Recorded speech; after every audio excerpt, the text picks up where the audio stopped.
पिछले संडे वाले दिन ही मेरी दादी माँ की डेथ हुई। इन्ना लिल्लाहि व इन्ना इलैहि राजिऊन। अल्लाह ताला उनकी गलतियों से दरगुजर फरमाए, उन्हें नेक कामों का अजर दे और आखिरत की मनाज़िल उनकी आसान करे। अल्लाहुम्मा जुरनी फी मुसीबती व अखलिफ ली खैरन मिनहा, आमीन। तो मेरे लिए तो ज़ाहिर एक तकलीफ दे चीज़ है ये, बहुत ज्यादा।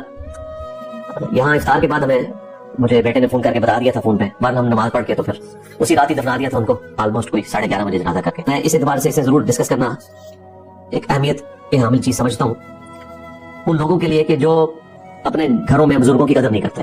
ये आप मुझसे पूछें कि घर में जो एक सेंट्रल पॉइंट है वो घर के बड़े होते हैं। माशाअल्लाह ताला मेरी दादी माँ की उम्र तकरीबन 105 साल थी, 105, और अल्हम्दुलिल्लाह उनको आखिरी वक्त तक कोई बीमारी नहीं थी किसी किस्म की। हाँ, बस नेचुरल डेथ उनकी हुई है अपनी। उसके पीछे रीजन ये है कि उनका खाना पीना बड़ा मुख्तसर था। मैंने अपनी होश में कभी उनको पराठा खाते हुए नहीं देखा, इतनी सी खुराक थी उनकी। कद भी छोटा था और सेहत ठीक थी, खाना पीना बहुत कम था।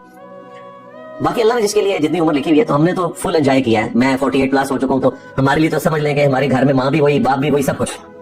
तो उनकी एक तवज्जो की वजह से, उनकी मोहब्बत की वजह से हम शायद अपने माँ बाप को उतना रिस्पॉन्स नहीं कर सके जो हमारी अटैचमेंट अपनी दादी माँ के साथ। ज़ाहिर मैं तो शुरू से उनके साथ, हम जिस घर में रह रहे हैं वो भी मेरी दादी माँ के नाम के ऊपर है। तो इस एतबार से यह है कि अच्छी जिंदगी गुजार के, नमाज रोजा, अपने कायद दुरुस्त, माशाअल्लाह ताला 2 दफा हज किया हुआ था, उम्र भी इतने किए वाले साहब के साथ। वो ऑलमोस्ट जब तक उनकी सेहत ठीक थी तो जाती थी। आखिरी दफा मेरे ख्याल 2016 में वो गई थी। तो अल्लाह ताला ने बहरहाल एक गिफ्ट दिया हुआ था हमें, हमने फुल अवेल किया उनको, और अल्लाह ताला से दुआ करते हैं अल्लाह ताला उनकी आखिरत की मनाजिल आसान करे। और उनके लिए उनकी जो जवानी का पीरियड था वो मुश्किल था। शादी के फौरन बाद मेरे दादा वो बीमार हो गए। मेरे वाले साहब की उम्र 13 साल थी, वो इकलौते ही थे, तो मेरे दादा की डेथ हो गई 1966 में, 3 अगस्त 1966। और मेरी दादी माँ फौत हुई है 2026 8 मार्च बमुताबिक 18 रमजान मुबारक 1447 हिजरी, यानी 60 साल के बाद, एग्जैक्टली 60 ईयर्स के बाद। तो एक भरपूर जिंदगी गुजारी।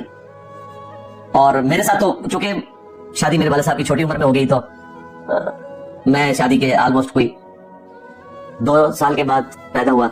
तो बस उन्होंने फिर मेरे साथ ही अपनी जिंदगी को जोड़ लिया, यानी अपना गम गलत करने के लिए उनकी टोटल अटैचमेंट मेरे साथ। सबसे पहले तो मेरा नाम मोहम्मद अली रखा, ठीक है।